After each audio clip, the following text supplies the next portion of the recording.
Hello students, next देखेंगे exercise 4.1 question number 8। क्या कह रहा है देखो। ट्राइंगल एबीसी आपके पास एक आइसोस्केल राइट एंगल ट्राइंगल है। तो ये हो गया आपके पास 90 डिग्री।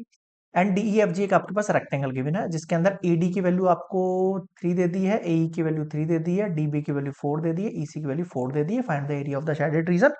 बिल्कुल आसान क्वेश्चन है, थोड़ा फोकस करना है बस आपको। देखो, अगर मैं यहाँ पे परपेंडिकुलर लाइन ड्रॉ करता हूँ तो वो इसको इक्वली टू पार्ट्स पे डिवाइड कर देगी, है ना, करेगी नहीं करेगी। ठीक है। और अगर ये एक राइट एंगल ट्राइंगल है तो यहाँ पे सामने वाली साइड क्या होगी, हाइपोटेनस होगी आपके पास। ठीक है, तो सबसे पहले मैं शुरू कर रहा हूँ in triangle A B C से। बाय पाइथागोरस थ्योरम अगर मैं लगाऊं इसमें तो ये बेस होगा, ये हाइट होगी और ये हाइपोटेनस होगा। तो अगर आपको बी सी का स्क्वायर फाइंड करना है तो आपको क्या करना पड़ेगा, ए बी का स्क्वायर प्लस ए सी का स्क्वायर करना पड़ेगा। ठीक है सर। ए बी कितना है, 7 का स्क्वायर, 7 का स्क्वायर कितना हो जाएगा, 7 7 सा 49, 7 7 सा 49, दोनों को ऐड करेंगे 98। 98 का मतलब कितना हो गया, रूट के अंदर मैं लिख सकता हूँ 2 इंटू 49। 49 का रूट होता है 7 और रूट 2 एज इट इज रह गया। ये आ गया आपके पास फर्स्ट पॉइंट, फर्स्ट इक्वेशन एक तरीके से मेरी हिसाब से। बीसी कंप्लीटली आ गया मेरे पास 7 रूट 2 सेंटीमीटर। यहाँ तक क्लियर है सारे पॉइंट, ठीक है। अब देखो मेरी बात सुनो, ये जो बीजी है और ये जीएफ है ये दोनों आपस में इक्वल है। क्यों इक्वल है, सिमेट्रिकली देखो, ये वाला पार्ट इस पूरे पार्ट के इक्वल है। तो ये रेक्टेंगल को जो है उसको भी इक्वल पार्ट में डिवाइड कर रही है और पूरे ट्राइंगल को भी कर रही है। और सेकंड थिंग, ये पूरा आइसोस्केल ट्राइंगल है तो बोथ साइड इक्वली डिवाइड होंगी। तो बाय सिमेट्री वी से हम क्या कह सकते हैं, जो बीसी है वो किसके इक्वल है। बाय सिमेट्री वी से, सबसे पहले तो ये साइड लिख दो आप, ये दोनों ना हम लिख देते हैं यहाँ पर। बाय सिमेट्री हम कह सकते हैं बीजी जो है वो एफ सी के इक्वल है। बीजी जो है वो एफ सी के इक्वल है और इन दोनों को मैं एक्स सेंटीमीटर मान सकता हूँ। अब देखो बीसी जो है वो बीजी प्लस जी एफ प्लस एफ सी के इक्वल होगा। बीसी कितना है, 7 रूट 2। बीजी कितना है, इसको एक्स मान लो। जीएफ कितना है सर, पता नहीं, पता नहीं चला क्या अभी तक जीएफ। ओके। और एफ सी भी एक्स मान लेते हैं तो फिर यहाँ से हमारे पास फिर भी जीएफ बच जाएगा ना। ये 2x होगा। चलो तो फिर पहले ये निकाल, पहले जीएफ निकाल देते हैं ना, पहले जीएफ निकाल देते हैं। इस वाली क्वेश्चन को बाद में करेंगे, फिर वापस पीछे जाना पड़ेगा, क्या मतलब है। इससे अच्छा लाइन से चलते हैं ना। अब देखो मेरी बात सुनो, ये भी एक 90 डिग्री है तो ये भी एक हाइपोटेनस हुआ। तो हम कह सकते हैं in triangle A D E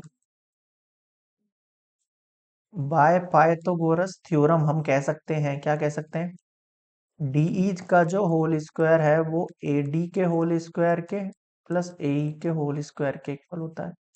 ठीक है सर। डी का whole square equals to A D कितना है, 3 का होल स्क्वायर प्लस 3 का होल स्क्वायर, 3 3 जा 9, 9 3 जा 9 और ये हो गया 18।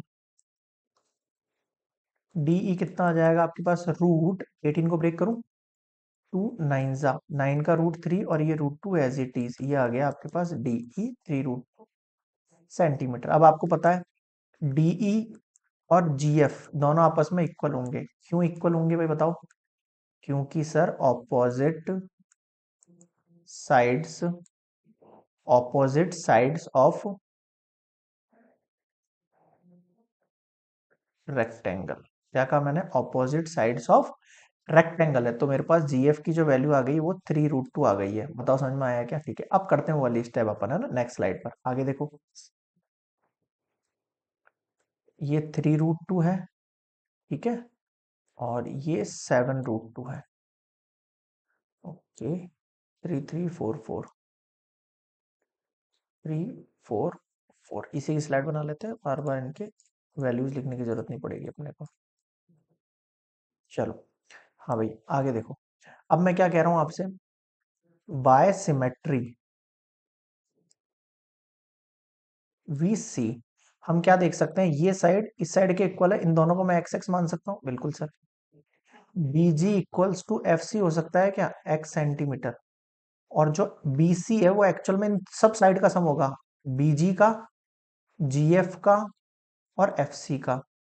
अब बी सी है 7√2, बी जी है आपके पास x, और जी एफ भी है x, और एफ सी कहाँ गया, ये भी नहीं, नहीं जी एफ तो 3√2 हो गई ना।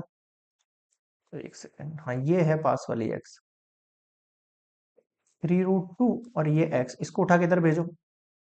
7√2 में 3√2 गया तो 4√2 इक्वल्स टू, ये कितना हो जाएगा 2x, 2 से 2 जाएगा 2 टाइम, तो 2√2 हो गया आपके पास x का वैल्यू। अभी x का वैल्यू नहीं है, ये एक्चुअल में bg का वैल्यू है।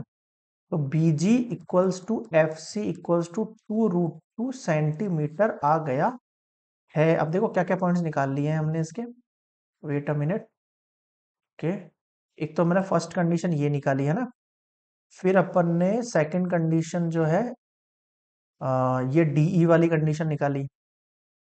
थर्ड अपन ने अब ये कंडीशन निकाल ली, बीजी वाली। ठीक है, अब बीजी वाली कंडीशन से मैं क्या निकाल सकता हूँ भाई, देखो बीजी वाली कंडीशन निकल गई, ये निकल गई। अब ये भी एक हाइपोटेनस वाला, सॉरी पाइथागोरस थ्योरम लग जाएगा इसके अंदर, बिल्कुल लग जाएगा। अब आ जाओ आप, in triangle B G D by Pythagoras theorem अगर मैं कहूँ, तो बी डी का जो स्क्वायर है वो किसके इक्वल के इक्वल है, B G square plus G D square के, है ना। अब देखो आप, बी डी, बी डी का है, ये रहा बी डी, बी डी कितना है भैया 4 का होल स्क्वायर है, ठीक है सर।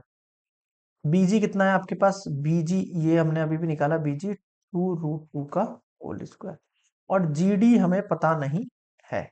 4 4 जा 16 माइनस 2 2 जा 4, 4 2 जा 8, उठा के इधर भेजा, जीडी का कितना होगा 8, और ये जीडी का होल स्क्वायर, स्क्वायर हटेगा रूट लगेगा, कितना हो जाएगा 2√2, जो है वो आपके पास क्या आ गया है, जीडी आ गया है। जीडी कितना आ गया है, 2√2 आ गया है आपके पास।